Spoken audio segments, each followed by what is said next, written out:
Welcome to Almas Jacob live. मैं हूं Almas Jacob और आप देख रहे हैं what they don't tell you about Modi speech on new world order. मानव जात, मानव मूल्य संकट के घेरे में थे, निराशा छाई हुई थी और सेकेंड वर्ल्ड वॉर के बाद पोस्ट वर्ल्ड वॉर एक दुनिया में एक नया ऑर्डर, न्यू वर्ल्ड ऑर्डर उसने आकार लिया। शांति के मार्ग पर चलने के शपथ हुई। सैन्य नहीं, सहयोग, इस मंत्र को लेकर के दुनिया के अंदर विचार प्रबल होते गए। यूएन का निर्माण हुआ, यूएन का निर्माण हुआ, यूएन का निर्माण हुआ, इंस्टीट्यूशंस बनी, इंस्टीट्यूशंस बनी, भांति भांति के मैकेनिज्म तैयार हुए ताकि विश्व को पोस्ट वर्ल्ड वॉर के बाद एक सुचारू ढंग से शांति की दिशा में ले जाया जाए। लेकिन अनुभव कुछ और निकला कि दुनिया में शांति की बात हर कोई करने लगा। पोस्ट वर्ल्ड वॉर शांति की बातों के बीच भी हर कोई जिसकी ताकत थी अपनी सैन्य शक्ति बढ़ाने लगा। वर्ल्ड वॉर के पहले दुनिया के पास जो सैन्य शक्ति थी, यूएन के बाद वो सैन्य शक्ति अनेक गुना बढ़ गई। यूएन के बाद वो सैन्य शक्ति अनेक गुना बढ़ गई। छोटे मोटे देश भी सैन्य शक्ति की स्पर्धा में आने लग गए। शांति की चर्चा बहुत हुई, लेकिन हकीकत इस बात विश्व को स्वीकार करना होगा कि सैन्य शक्ति की तरफ बड़ी बड़ी ताकतें और पुरजोश चल पड़ी। बड़ी बड़ी ताकतें और पुरजोश चल पड़ी। जितने इनोवेशन हुए, रिसर्च हुए, वो इसी कालखंड में हुए सैन्य शक्ति के। जितने इनोवेशन हुए, रिसर्च हुए, वो इसी कालखंड में हुए सैन्य शक्ति के। पोस्ट कोरोना भी एक नया वर्ल्ड ऑर्डर नजर आ रहा है। पोस्ट कोरोना के बाद दुनिया में एक नया संबंधों का वातावरण शेप लेगा। हमें तय करना है कि हम वर्ल्ड वॉर के बाद एक मुख्य दर्शक के रूप में बदलती हुई दुनिया को देखते रहे और अपने आप को कहीं एडजस्ट हो सकते तो करने की कोशिश की। हमारे लिए वो कालखंड भी वैसा ही था। लेकिन आज पोस्ट कोरोना जो नया वर्ल्ड ऑर्डर तैयार होगा और होना ही है, किस रूप का होगा, कैसा होगा, कौन उसको इनिशिएट करेगा, वो तो वक्त बताएगा।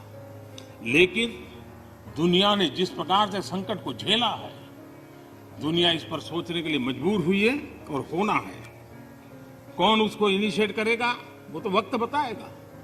लेकिन दुनिया ने जिस प्रकार से संकट को झेला है, दुनिया इस पर सोचने के लिए मजबूर हुई है और होना है। जी तो जीजो, भी हाल ही में मोदी ने पार्लियामेंट के अंदर, इंडियन पार्लियामेंट के अंदर उसने बात की है न्यू वर्ल्ड ऑर्डर के ऊपर और उसने कहा है कि कोविड-19 के बाद जो है, जैसे ही ये पेंडेमिक ओवर होगा तो इसके बाद न्यू वर्ल्ड ऑर्डर जो है वो शुरू हो जाएगा। तो ये कोई नई बात नहीं है, इसके ऊपर मैं पहले ही वीडियो बना चुका हूं। अगर आपने वो वीडियो नहीं देखी कि न्यू वर्ल्ड ऑर्डर क्या है, तो आप उसको जान सकते हैं कि न्यू वर्ल्ड ऑर्डर आखिर है क्या।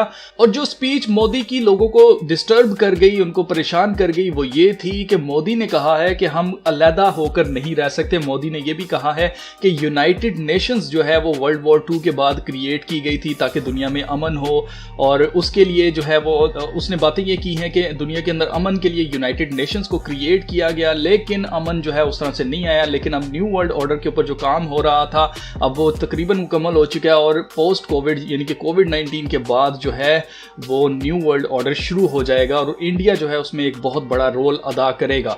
अब मोदी ने यह भी कहा है कि हम दुनिया से कट कर अलग होकर नहीं रह सकते, हमें दुनिया के साथ मिलकर चलना पड़ेगा। ऐसी स्थिति में भारत विश्व से कट करके नहीं रह सकता। भारत एक कोने में गुजारा नहीं कर सकता। हमें भी एक मजबूत प्लेयर के रूप में उभरना होगा।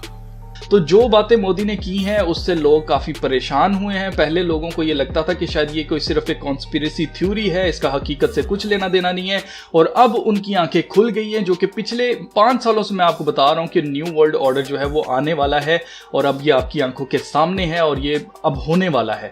तो मोदी ने जो कहा कि जी हम अलहदा होकर कट कर नहीं रह सकते हैं, तो इसका साफ सा मतलब ये है कि अलहदा होकर वो मुल्क रह सकता है, अलहदा होकर वो शख्स रह सकता है जो इंडिपेंडेंट हो, यानी कि जिसके पास इंडिपेंडेंस हो, जिसके पास आज़ादी हो, वही खुद मुख्तारी से अलहदा होकर रह सकता है। लेकिन साथ मिलकर जुड़कर वही रहता है जिसके पास इंडिपेंडेंस नहीं होती है, जिसके पास खुद मुख्तारी नहीं होती है, जिसे झुककर चलना है, वही मिलकर रहता है। तो ये जो इंडिपेंडेंट होकर अलहदा होकर रहने की वो जो बात कर रहा है कि हम अलहदा होकर नहीं रह सकते दुनिया से, हमें जी एक होकर रहना पड़ेगा, ये वो बता रहा है मोदी आपको कि जी इंडिया चाहे जितना मर्जी बड़ा मुल्क हो, वो उन ताकतों से हरगिज बड़ा नहीं है जिन्होंने यूनाइटेड नेशंस को क्रिएट किया था। बड़ी बड़ी ताकतें और पुरजोश चल पड़ी। तो यूनाइटेड नेशंस के ऊपर भी मैं वीडियो बना चुका हूं कि यूनाइटेड नेशंस जो है उसको क्रिएट किया था रॉकेफेलर फैमिली ने, और जॉन डी रॉकेफेलर जो था उसके घर में यूनाइटेड नेशंस बनी थी, और जॉन डी रॉकेफेलर जो है उसके खानदान ने इसको फंड किया है, इसको पैसे दिए हैं, इसको लैंड दिया है, इसको जगह दी है, और हर एक इंतजाम जो यूनाइटेड नेशंस में होता रहा है वो सब कुछ टेक केयर किया है रॉकेफेलर फैमिली ने।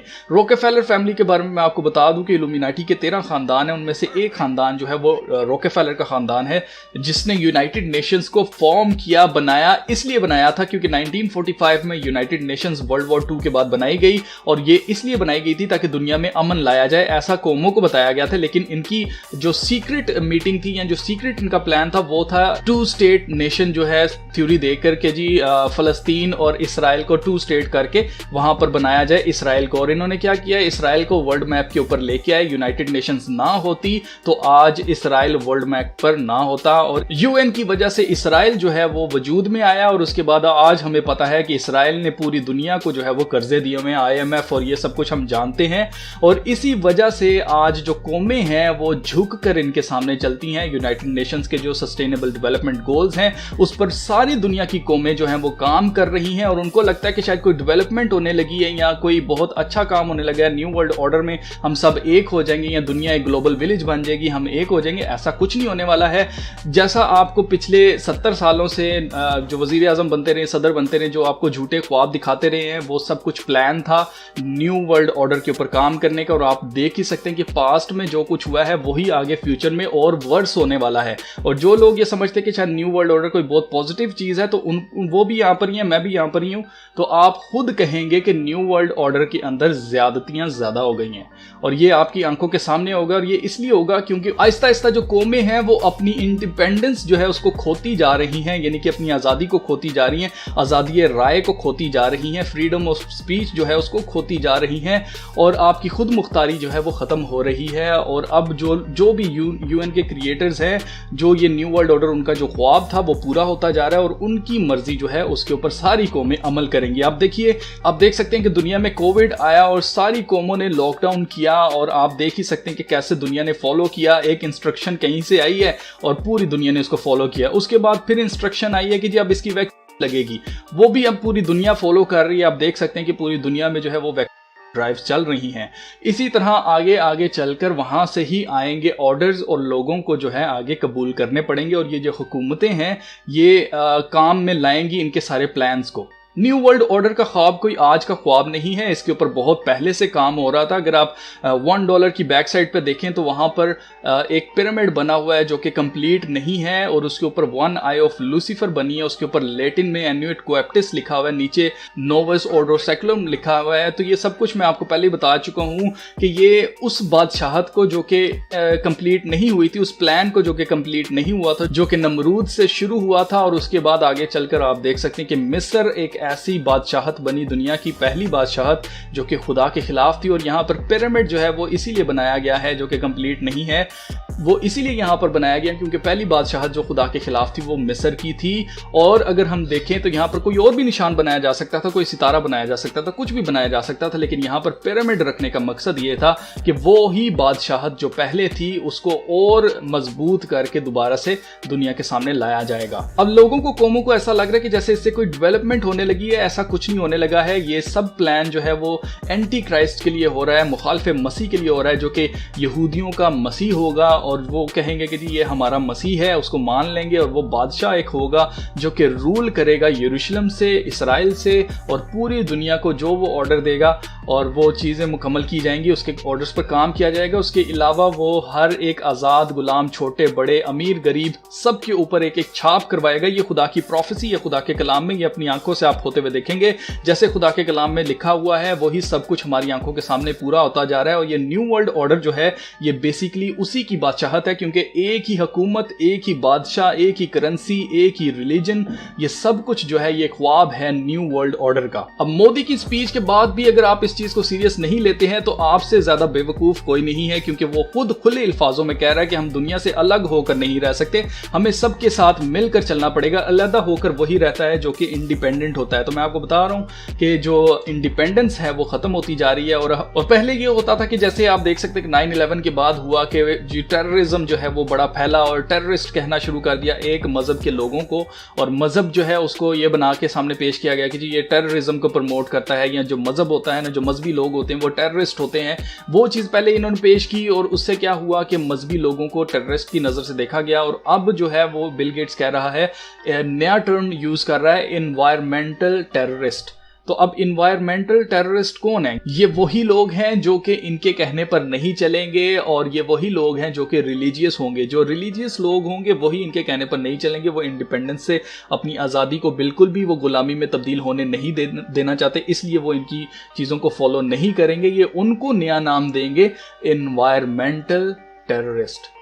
तो और भी बहुत सारी चीज़ें जो है वो होने वाली है न्यू वर्ल्ड ऑर्डर के अंदर, और इसके बारे में राल्फ एपर्सन ने किताब लिखी थी जो कि 1988 में उन्होंने लिखी थी, और उन्होंने बताया था कि न्यू वर्ल्ड ऑर्डर में क्या होने वाला है। गवर्नमेंट जो है वो सारी चीज़ों को देखेगी, बच्चे जो है वो गवर्नमेंट पालेगी आपके, और जो औरतें हैं उनको जो है वो जॉब्स दी जाएंगी, घरों से निकाला जाएगा ताकि वो घर बनाने वाली ना बने बल्कि सिर्फ और सिर्फ कमाने वाली एक मशीन बन जाएं। और इसके अलावा जो है डाइवोर्स जो है वो बहुत आम हो जाएगी, होमोसेक्सुअलिटी जो है वो बहुत आम हो जाएगी। तो ये सब कुछ जो है वो न्यू वर्ल्ड ऑर्डर के प्लान्स हैं जो कि 1988 में राल्फ एपर्सन ने अपनी किताब में लिख दिया था। वही सब कुछ हमारी आंखों के सामने पूरा होता जा रहा है। इसके अलावा अगर आपके लिए नया कॉन्सेप्ट है, बिल्कुल आपको नहीं पता कि न्यू वर्ल्ड ऑर्डर क्या है, तो उसके लिए आप ये वीडियो जरूर देखें। इसमें मैंने एक्सप्लेन किया है कि न्यू वर्ल्ड ऑर्डर आखिर है क्या और इससे क्या होने वाला है आगे दुनिया में। तो अगर आप वो वीडियो देखेंगे तो आपको समझने में आसानी होगी। तो चलिए फिर मिलते हैं नेक्स्ट वीडियो में, तब तक अपना बहुत सारा ख्याल रखिएगा। खुदा हाफिज।